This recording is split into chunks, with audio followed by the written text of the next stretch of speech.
نقولكم عملت سلطة.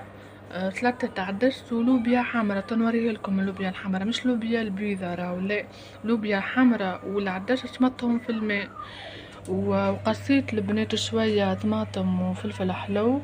بعد ما تشمطوا بالطبيعة العدس واللوبيا، صبوهم على الطماطم والفلفل. وتنجموا تعملوا زيت زيتونة ملح، هي مش مفوحة راه ما فيها لا ملح لا شيء، معناتها العدس بلاش ملح.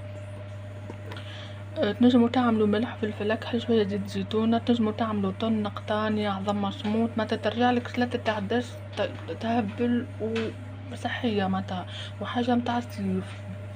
باش نوريكم الثاشين لوبيا باش تفهموني. البنيته هاي اللوبيا حمرا تبدا، اللوبيا كل حمرا هذيك، متفاهمين؟ بنينه هذيا معناتها تجي مع العدس. كما قلت لكم تويكا باش نصب البنات مش كلها راهو كونتيتي شويه هكايا. تنجم تعملها على مرتين هذيا، خاطر باش نعملها بالطن وزيت زيتونه وكل حكايات هذوك الكل. وكان عندك قطانية تنجم تحط، تنجم تعمل عظم مصموط كيف تزينها. تنجم تعمل شنو الحاجات الاخرى، معدنوس بصل، تنجم تعمل فيها اي حاجه وتجيك سلطة صحية. ما انت عوضا عن فقوس وطماطم اللي نعملوها هذيك السلطة التونسية متاعنا. هاي البنات صبيتها في بول كبيرة هكايا باش تبردلي، وباش نعمل لها زيت زيتونة، شوية ملح، شوية بركة ملح، فلفل اكحل، حتى ملح وفلفل اكحل، شوية تونة وزيت زيتونة البنات وشوية هكا طن. كان تحبوا الطن تحطوه من الفوق والا تخلطوه مع بعض الكل، تجيك بنينة على الاخر. تعملوا قطانية كيف وتعملوا معدنوس وبصل وكل هذوك الكل، كل شي حسيرو اللي عندك انت. هذوما اللي قلتهم لكم اللي عندك انت لازم تحطوا. وتنجم تعمل زيت زيتونة عظم مصموط اكاها، كان ما عندكش الاخرين معناتها تجيب كل شي معناتها. وراو يبنن معدنوس والبصل يبننوا على الاخر. البلاد بعد ما فوحت حطيت شوية فلفل اكحل، شوية ملح، شوية زيت زيتونة.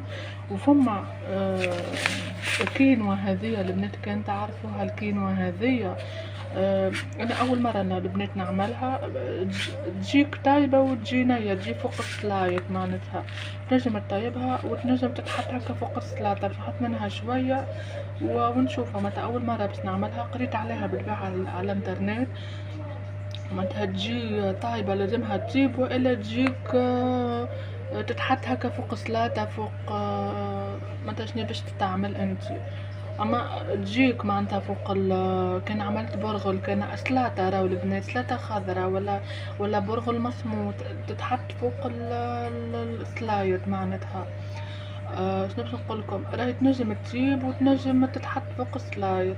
غير انا دخلت على الانترنت وشفت هكا تتباع لك، تتباع باكوات، تبدا هكا فيها كعابر البنات بيض وكعابر احمر معناتها. حبيت نوريكم الكينوا هي شنية هكا عن قرب معناتها. حطيت منها شوية وذقتها البنات هكا يبسة شوية، مش طرية. معناتها تتحط فوق سلايد هكا، تحطوا شوية معناتها فوق السلاطة والا تطيبوها البنات، متفاهمين؟ اما انا رايي هكا تبدا نية خير، تتحط فوق سلايد خير هكا. اما دوب ليش معناتها خاطرها يبسة شوية. هاي البنات هكا حطيت شوية بركة وقريت عليها بالطبيعة. تجي فوق سلايد، تجي اي سلطة تنجم تعملها. ويعملوا البنات بذور الشيا زادا، تجيك تنجم تحط بذور الشيا زادا. هكا حطيت شويه خاطرها يبسش. شفتوا محلاها سلطه منوعه. غير انا ما عنديش قطاني على بناتك، المكونات اللي قلت لكم عليهم ما عندي. جست حطيت هذه زيت زيتونه هكا، شخشختها بزيت زيتونه، تجيك بنينه مش نورمال.